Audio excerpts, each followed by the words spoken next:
Hello. आज की video हम देखेंगे कि तीनों mean methods, direct mean method, assume mean method और स्टेप डेविएशन मेथड में क्या डिफरेंस है, या हम क्या तीनों मेथड में से किसी भी एक को यूज़ करके सारे क्वेश्चन सॉल्व कर सकते हैं। ठीक है, तो मैंने तीनों को ही एक ही टेबल पे ड्रॉ किया है, कोशिश किया है। जैसे हमारे पास क्वेश्चन है, आपको दिख रहा है स्क्रीन पे। ठीक, ये ऑलरेडी पुराना क्वेश्चन है जो हमने स्टेप डेविएशन और पुराने क्वेश्चन में सॉल्व किया है। तो टेबल ड्रॉ है, आप देख सकते हैं। टेबल में फर्स्ट कॉलम में जो हम लेते हैं फीमेल, सेकंड में नंबर ऑफ स्टूडेंट्स, थर्ड फिर एक्स आई, ऑलरेडी आप इसका सेंटर पॉइंट निकाल चुके हैं। देन एज्यूम मीन में जो मीन एज्यूम यूज़ करते हैं, मीन एज्यूम मीन इस 40, फिर डिफरेंस किया, then subtract value. Then step deviation के लिए हम u यानी कि किसी h से डिवाइड करते हैं स्टेप डेविएशन, तो नंबर्स आ जाते हैं।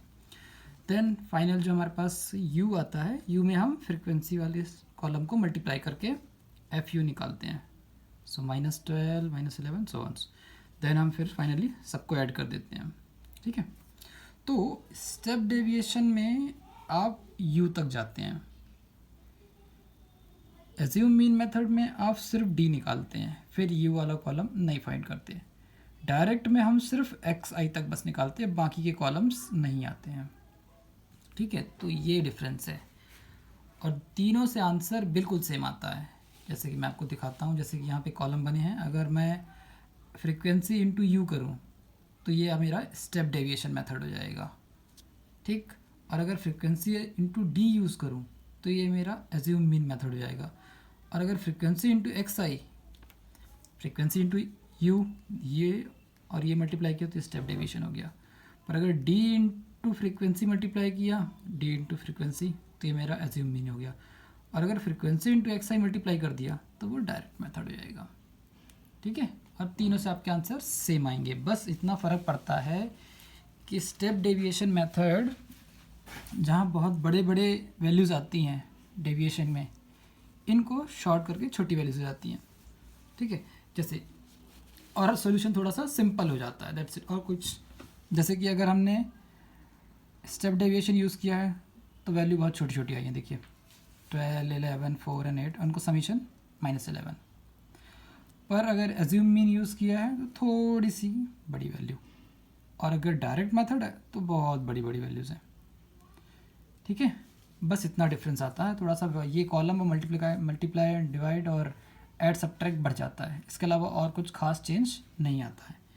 ठीक है, तो मैं आपको दिखाता हूँ कि तीनों से आंसर कैसे एग्जैक्ट सेम आता है।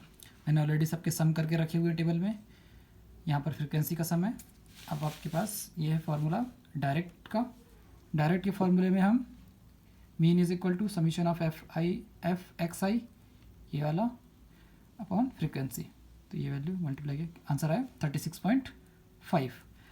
और जब एज्यूम मीन मेथड रीड करते हैं तो क्या चेंज आता है, सिर्फ ए ऐड हो जाता है, बाकी as it is like previous one, plus A कर दिया, फिर से यूज़ किया।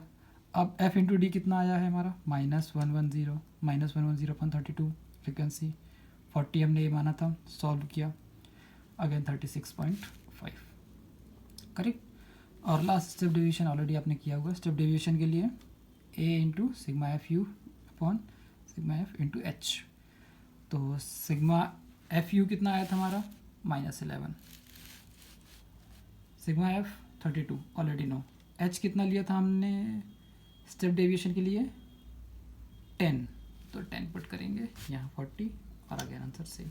देख लीजिए, चाहे आप स्टेप डेविएशन यूज़ करें, एज्यूम मीन मेथड यूज़ करें या डायरेक्ट करें, आंसर सेम आएगा। सिर्फ आपका थोड़ा सा कैलकुलेशन कम या ज़्यादा होता है, इसके अलावा और कुछ खास डिफरेंस नहीं है। और स्टैटिक्स में कैलकुलेशन को कम करने में गलतियां होने के चांसेस कम हैं, इसलिए आप कोशिश कीजिए स्टेप डेविएशन मेथड को बहुत अच्छे से सीखिए। मेन एग्ज़ाम में यूज़ हो ना हो, बट आप सीखे ज़रूर। Okay, thank you.